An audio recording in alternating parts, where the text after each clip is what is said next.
ఇక ఒక ముచ్చట చెప్తా. ఇదైతే బ్యాడ్ న్యూస్ అండి. ఎందుకంటే మన చెర్లపల్లి ఇలా చనిపోయారు కదా, ఒక ఫ్యామిలీ రైలు పట్టాల మీద పడుకొని చనిపోయారు కదా. ఇదైతే ఎంత బ్యాడ్ అంటే అసలు ఎవ్వరికి రావద్దు ఇలాంటి కష్టాలు.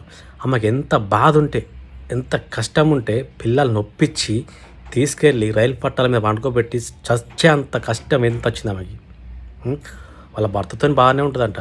మళ్ళీ ఆమె పైసలే కాదు, సాఫ్ట్వేర్ ఎంప్లాయ్, మంచి పైసలు ఉన్నాయి ఆమెనే. అంటే దీనికి కారణం ఏముంది? వాళ్ళ అమ్మనా లేకపోతే వాళ్ళ అన్ననా? ఈ ఇద్దరే ఉంటారు. ఎందుకంటే వాళ్ళ భర్తతో బాగానే ఉంది, ఇంకెవరితో లొల్లిలు లేవు, పంచాయతీలు లేవు. ఇంకెవరు కారణం? ఇక వాళ్ళ అమ్మనేమో మాతో కూడా మంచిగా ఉంటుందని చెప్తుంది, కానీ ఇది మాత్రం 100% ఫేక్. అంత పెద్ద ఆమెకు అంత బాధ, ఎంత బాధ ఉంటే ఆమె చనిపోవాలి?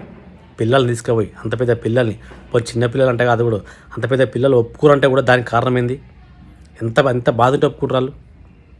ఏదైనా బాధ ఉంటే బతికేది ఉంటే బయటకు బతుండే, కానీ ఆమె చావే కారణం అనుకుందంటే ఏదో కన్ఫామ్గా ఉంటుంది. ఏమంటారు? కరెక్ట్ ఏదో ఒక కామెంట్ పెట్టండి.